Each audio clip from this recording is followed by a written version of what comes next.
Quin llibre més trist, tio. Jo puc dir que m'he entristit molt llegint... Em vas proposar llegir Les palmeres salvatges de Faulkner i he estat una setmana amb un esforç constant d'entrar-hi. És un escriptor molt violent. És un escriptor molt violent perquè... És a dir, no ell sigui una persona violenta, sinó que la literatura et violenta d'alguna manera. A mi, com a mínim, m'ho fa perquè em posa frec a frec amb moltes contradiccions humanes que patim els humans i el que més m'agrada de Faulkner és la mirada aquesta d'intentar ser una bona persona i ser moltes vegades un imbècil o una mala persona. Bueno, és que és dur, és exigent, sí, jo, a part del que parla, que són aquestes forces humanes que hi ha dintre les persones que, en aquest cas, és una història d'uns fracassats que lluiten per no ser-ho i no poden, tots ells, perquè són dues històries. Són dues històries, això és molt curiós perquè jo no m'atreviria a ficar el fil a l'agulla, però Faulkner d'això n'anomenava novel·la. I en realitat són dos contes, o dos contes llargs, o dos novel·les curtes, dos novel·les, sí. Que de fet se superposen un capítol darrere l'altre i en realitat no arriben... temàticament pot haver-hi similituds, però a mi em fa l'efecte que argumentalment no arriben a tocar-se mai. I és molt curiós això, que Faulkner la concedeix com una novel·la. La primera història és la història de dos enamorats, un home, una dona casada... Amb filles i tot, sí. Que s'escapa, infeliçment casada, s'ha de dir, que s'escapa amb el seu amant i tots dos fan una... I són infeliços completament, dins d'una felicitat que intenten... Sí, a mi em porta molt... Viuen en mines... Tots dos em porten fins i tot a...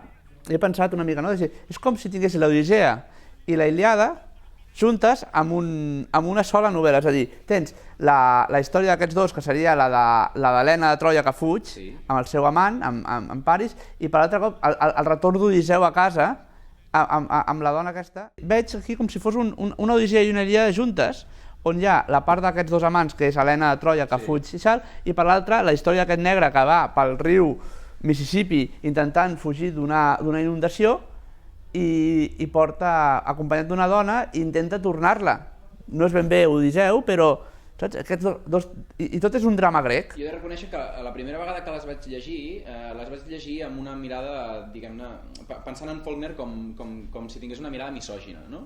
I llavors, si t'hi fixes, els dos protagonistes són dos homes, les vides dels quals es veuen troncades per les dues dones amb les que decideixen en el primer cas estar i a la segona amb la que els hi toca estar de retruc per culpa d'aquesta inundació.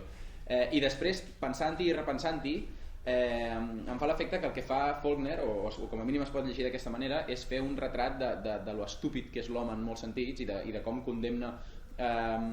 es condemna a si mateix pensant-se en moltes altres coses a través de la seva misogínia, del seu masclisme, de la seva estupidesa. No?